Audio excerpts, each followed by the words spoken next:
what they say about the rose out the concrete, flowers blooming in dark rooms, proof of when God speaks. What a passion and grind me. Call it perfect timing or alignment. The assignment provide peace.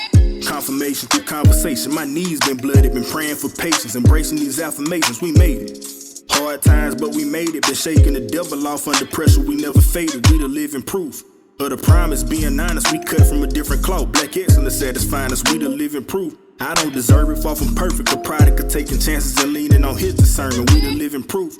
Living legends, it's a blessing to be a blessing. Providing the youth for the new perspective. We the living proof. The living proof, y'all.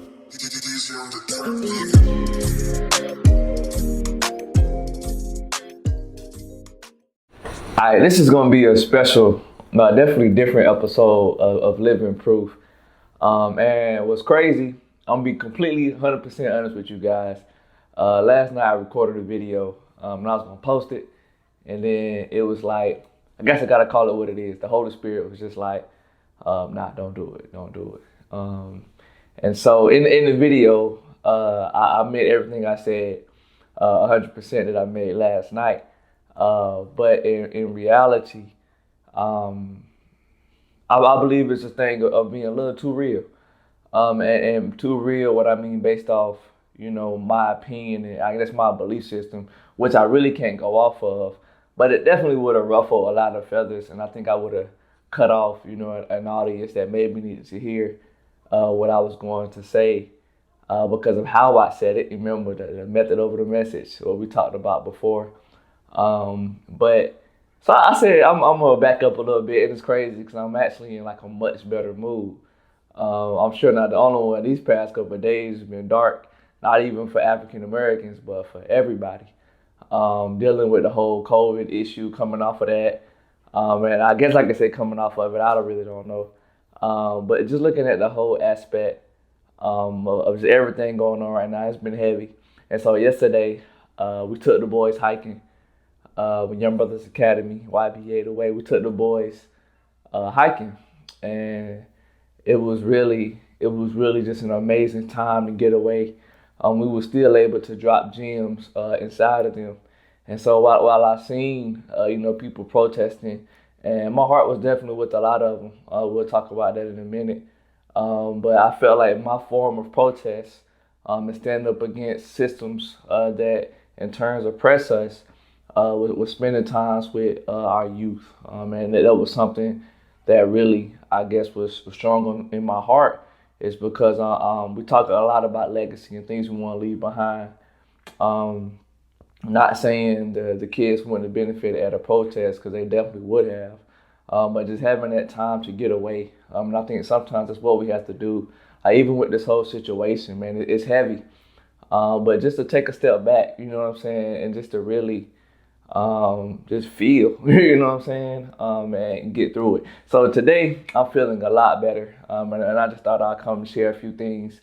And this kind of has nothing to do, I guess, with Living Proof, the series, but in turns it does, dealing with healing, and especially within the Black community, man. We have a lot, rightfully so, that we still need healing from. But before I get into my thoughts about the whole the George Floyd situation, and first let me say, before I say anything I'm about to say, I believe those police officers, everyone involved with that killing, that murder, should be thrown in jail and forever. And whatever happens to them in jail is up to between them and God. And I truly believe that. But I wanted to preference everything I was going to say to kind of give you guys some context into how I think. And so I know when this video gets posted, people are going to find something negative. People are going to find something basically, to say about it, to pick through. I might even lose my black card, you know what I'm saying, whatever that is, or get uninvited to the cookouts. That's cool, but if you know me, you know what I'm saying, you know my heart. And so I do want to take this time to provide, I guess, a little context and just to how I think and my perspective. And hopefully you be able to, dig in with my perspective with me. You can kind of get an understanding of where I'm coming from and take it with love. All right, so backing up to the summer, I can't even remember the year, but it was at a Call Me Mr. Internship. Excuse me.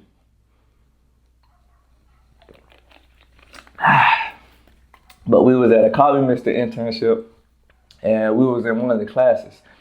And this guy was talking about critical thinking and to really be able to critically think. And before this time, we hear that word critically, a critical thinker, and it's a buzzword really. But he really challenged us in a way to really critically think. And so what I mean by that, he asked a question, and I want to leave this question with you guys as well. He said, what if everything you ever believed in was a lie? And a young brother from the South, that being said to, I'm like, hold up, bro, like what you trying to say?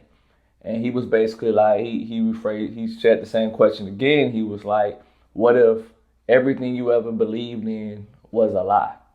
Now, I probably can't tell you what he went on to say because I'm already a deep thinker. My mind was going, 1,000 miles a minute. And so the first thing I thought about was religion, right?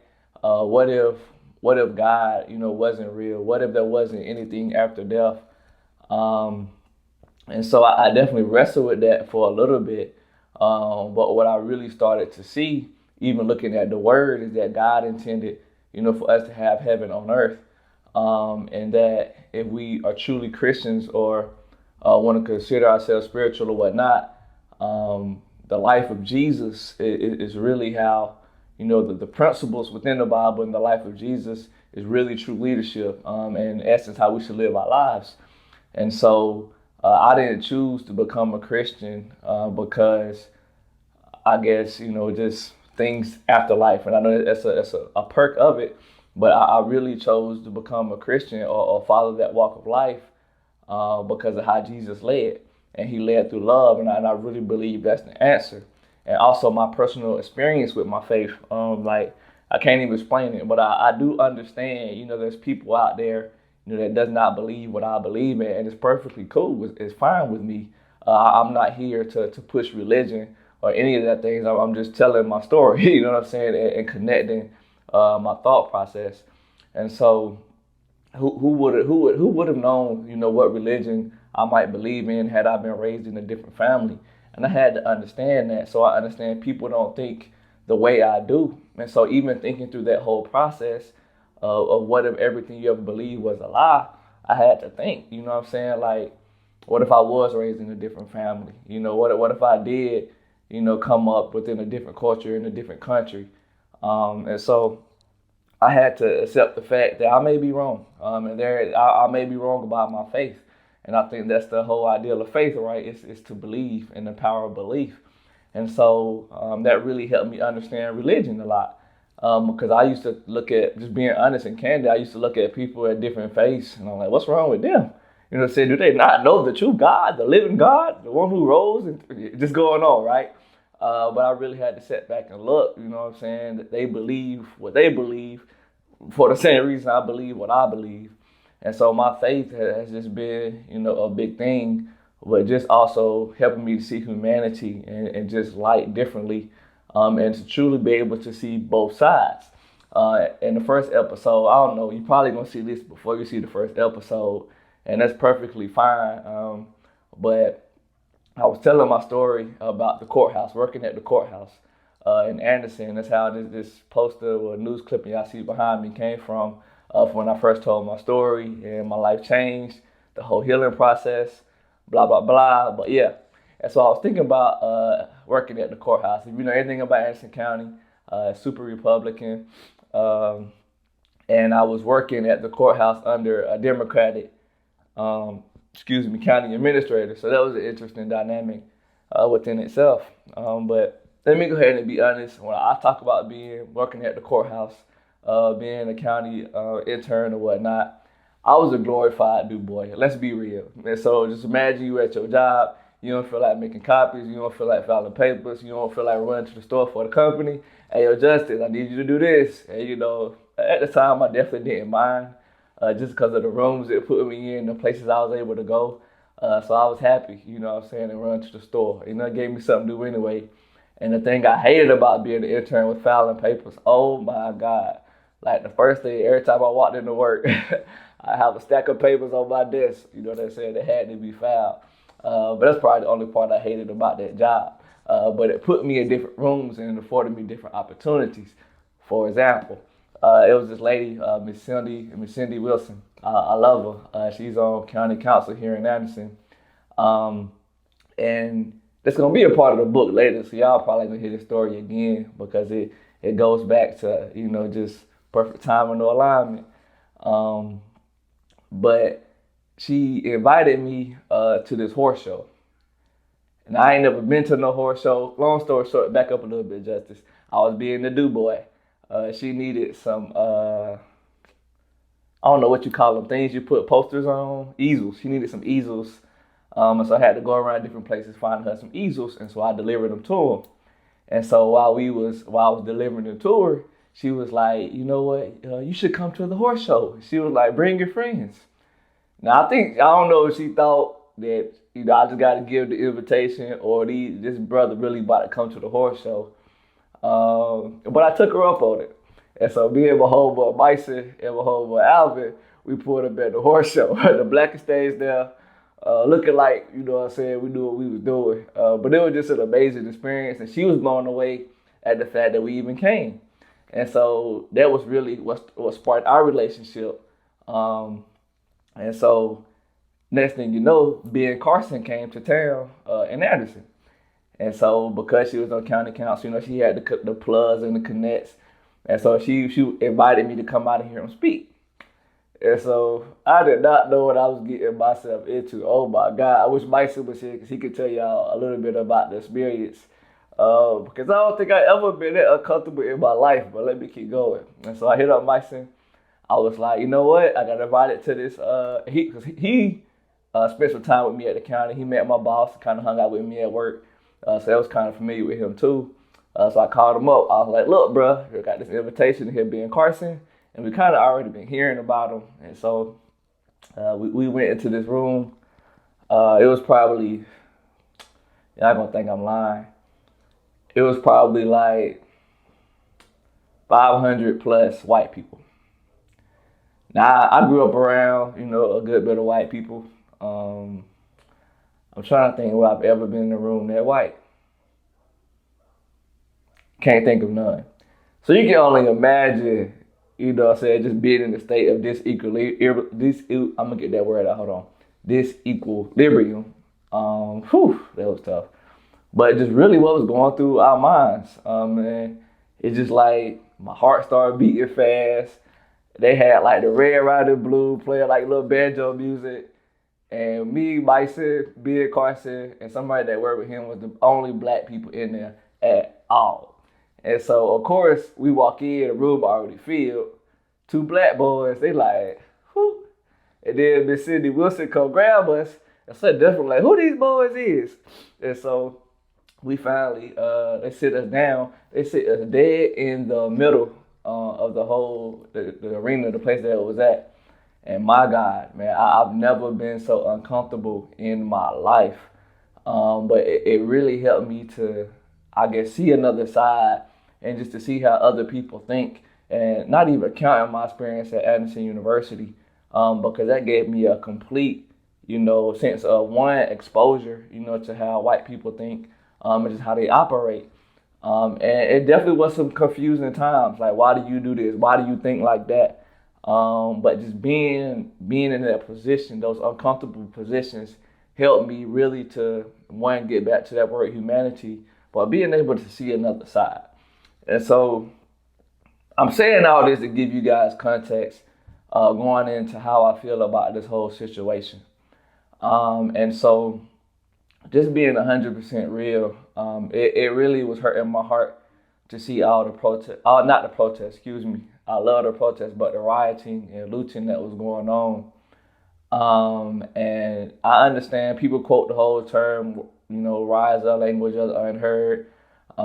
People talked about Jesus flipping the tables, and I get it and I understand it. And I'm not condemning people for rioting at all, but I do feel like there has to be a better way. And I know people that got so much in trouble for saying that. People that got kicked out the black community, you know what I'm saying, for saying there should be a better way.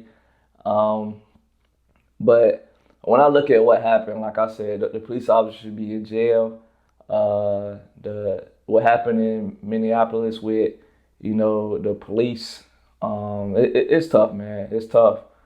But really, my heart just really went out, to help us not miss, the reason, the purpose behind what's going on right now, and not giving anybody, a pass at all. Just making sure we clear on that. But in 2020, it has to be a better way.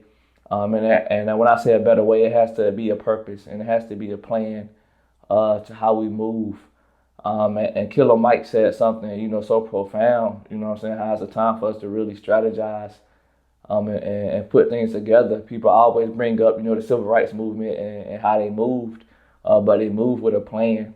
And I think one thing we got to understand, and even having that conversation with our youth, about the way to interact with police, one that's a BS conversation that we really shouldn't be having. But the realness of it is that we have to have it, with our youth and our people of color and our black kids, because you do have to comply a certain way. You have a lot of cops. I can't even say a lot of cops. You have cops who got that power struggle. We see the same thing with teachers. How teachers get into it with kids. It's a power struggle. I got to assert my power. I got to show that, I'm in control. Well, if you know anything about leadership, that's toxic. It's a toxic trait. And so we have police with these power struggles who got to not only show you, they got to make you feel it, which is completely sad. But there is a certain way that we have to move and we have to act. But we also have to understand that there's no 100% guarantee with anything in life because you have people to comply. And I think that's the heaviest and saddest thing to be able to say to our youth is that you can do everything right, and still end up dead, still end up behind bars. And so I think people from other ethnic backgrounds, God, that's one thing you got to understand is what we live through daily.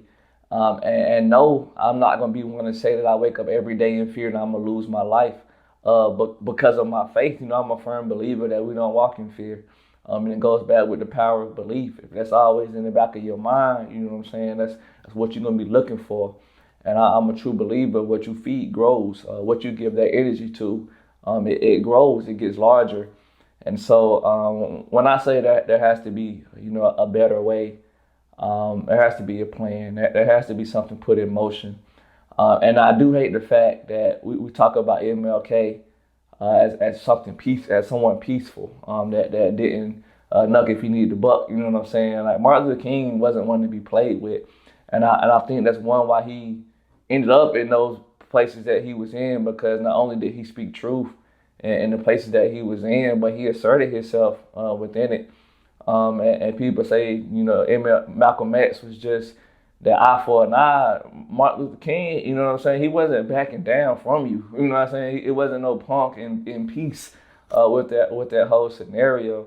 Martin Luther King, man, they had a plan. They met in churches. They met anywhere they could, to talk about their plan, develop, and then execute. Right now, we're just acting out of emotion. And I understand it. But also we got to understand that coming from an emotional coming from an emotional point is dangerous. And that it coming out of emotion definitely causes more harm than good. And I really feel like we should be praying and just thinking about the family of George Floyd. And in saying that, and I know I'm about to lose a lot of people saying this, we definitely got to pray for these police officers and their family. The things I'm seeing, man, even in Greenville, man, and just to be real, it disgusted me. I seen people just going off in cops' face, yelling at them, cussing at them, calling them out their names, calling them crackers. I'm sitting here like, oh my gosh, but we sit here saying this is a peaceful protest. And it's like they kept saying the police was trying to provoke them. And if you looking at it, like, y'all provoking them. And it's just like, if you caught them on any other day, yelling and going off at them, it's going to be a different story, without the uniform. And even if they had the uniform, like that took some serious, self-control not to go off, especially in your mind, that's what I'm saying, seeing something from the other side. You didn't do anything. You know what I'm saying? Like, this happened in a whole nother state, but you yelling in my face and act like I'm out here killing black people. But we also got to remember, these police officers, one, are not all white. They're somebody's uncle, they're somebody's dad, they're somebody's brother, they're somebody's sister, right? Somebody's mother, auntie, right? These people, although that's the career path they chose, I know people are like, well, this is what y'all signed up for. This is not what police signed up for. Police initially, wanted to make a difference. Now, I'm not saying there's not dirty cops. We know, man, it's dirty people everywhere. And that's not what I'm sitting here trying to argue with you, but we definitely got to pray for these families, man, of these police officers. Because just like you, their goal is to make it home as well.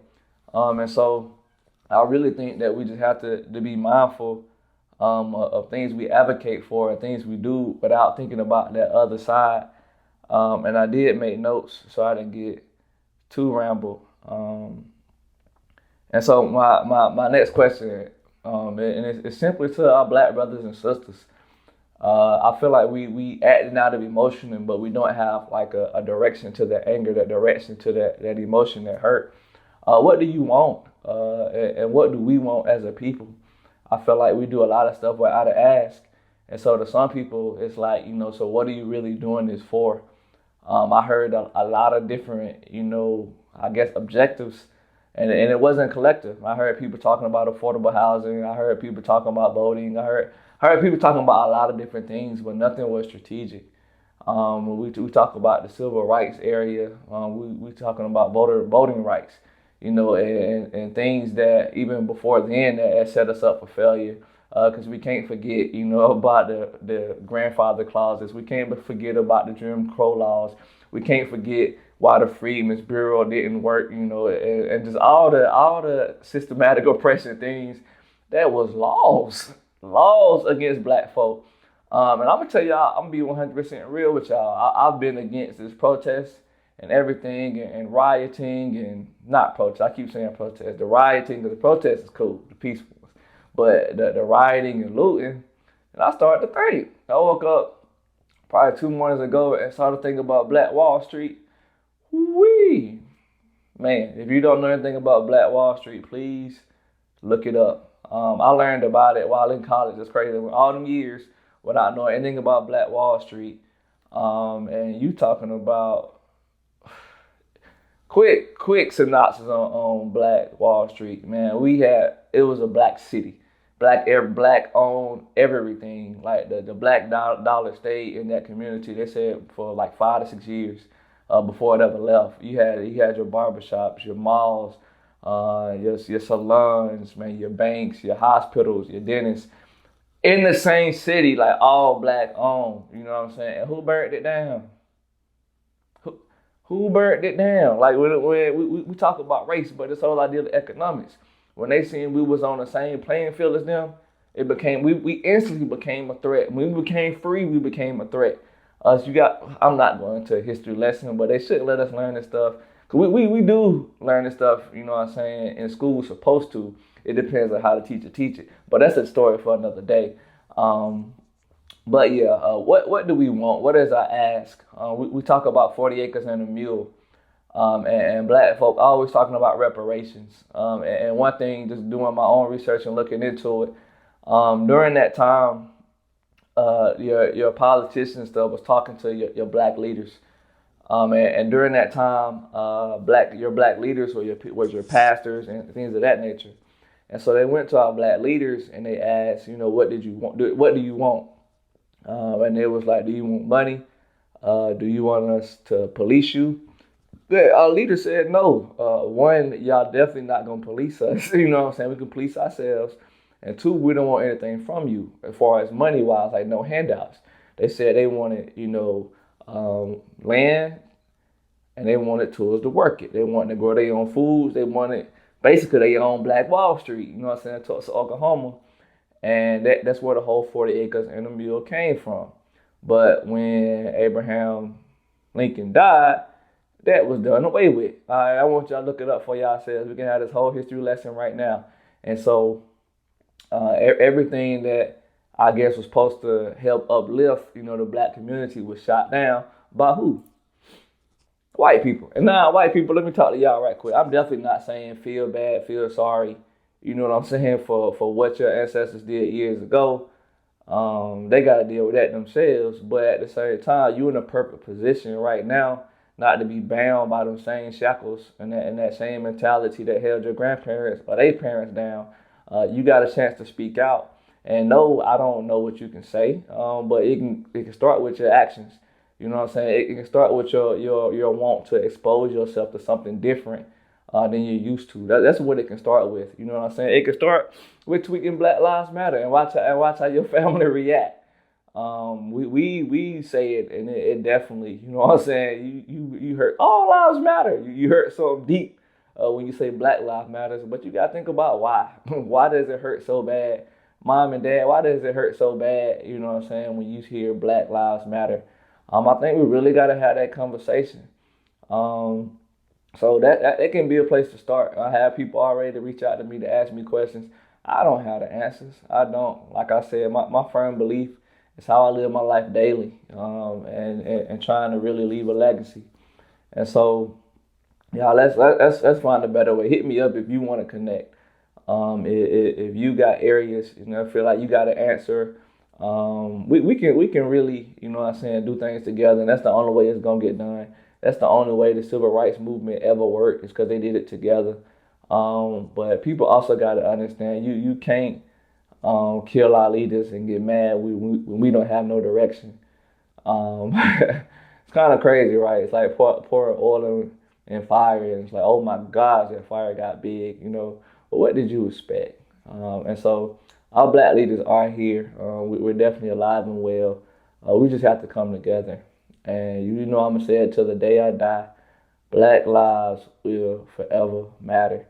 And so thank y'all for listening to my heart. Definitely rest in peace to George Floyd and prayers to your family. I pray that your death is not in vain. And I pray that God gets the glory out of all of this. Thank y'all for tuning in to my TED Talk. And this has been another episode of Living Proof. I guess a bonus episode.